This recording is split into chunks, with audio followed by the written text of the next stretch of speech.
Hey lovelies, welcome back to my channel. Thank you very much for being here. If you're new to my channel, make sure you like and subscribe. So today I'm going to be showing you how to achieve this flounce in front of this skirt.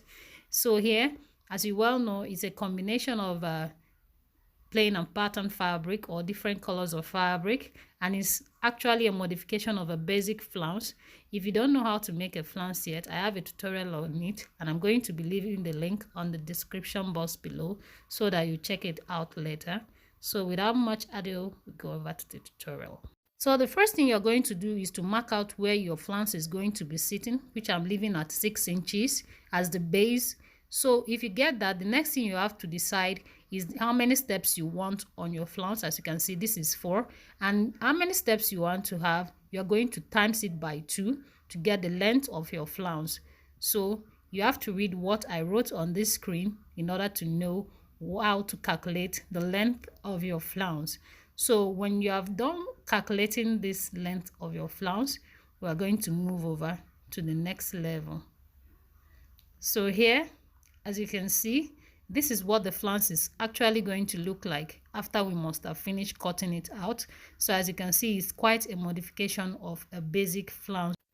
Next, you're going to be placing your fabric right side to each other like this. You're going to be placing it right side to each other, and you're going to be marking on the wrong side of your fabric. Okay, the essence of making this is to make sure that you're not going to be cutting twice.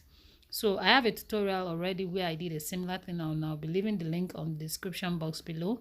So here I've marked an indication point that will help me to make a circular point at the middle of this flounce. So I'm just going to measure where I want the tail of this flounce to be, like this. You know, when you are going to sew it, the tail of the flounce, where it's going to land. So you choose wherever you want it to be, which is usually like 3 inches below the hip line, which is going to give you about 11 inches or 10 inches. So here I'm going to start off with marking out this flounce. So on this indication line I've drawn here, you mustn't make this indication line. You can make it free-handed, but once you get in touch with how to make this, you don't need this indication line.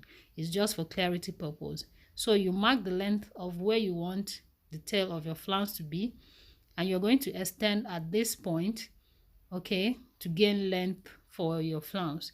So from here on, I'm just going to use this as a guide to make a circular inner part for my length.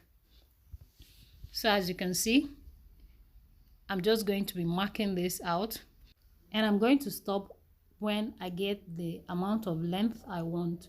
The essence of this is that the more circular your flounce is, the more spiral effect it's going to create. So you make sure you have enough roundness to the length of your flounce, and you mustn't gain your length at one point. You can extend it from the tail as well, as you can see me doing.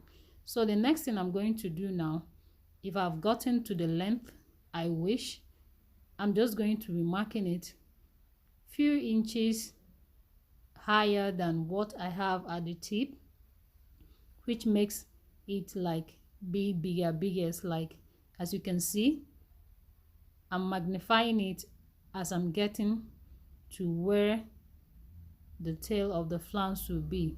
So you see, it's quite bigger at one point, and it creates like kind of a crescendo effect.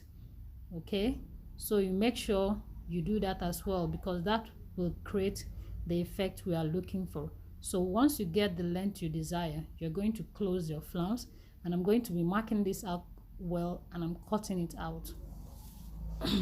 Once I cut this out here, as you can see, I have both the front and back piece together, which is the lining of a different fabric or a different color.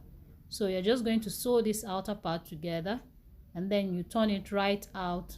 And I'm going to put the link of where I did a similar work on the comment section and on the description box below. So assuming I've sewn this together, and this is the pattern side of my fabric, and this is the plain side of my fabric, the next thing you're going to be doing, this is not compulsory, is to mark out the length of where you are going to be folding on your flounce.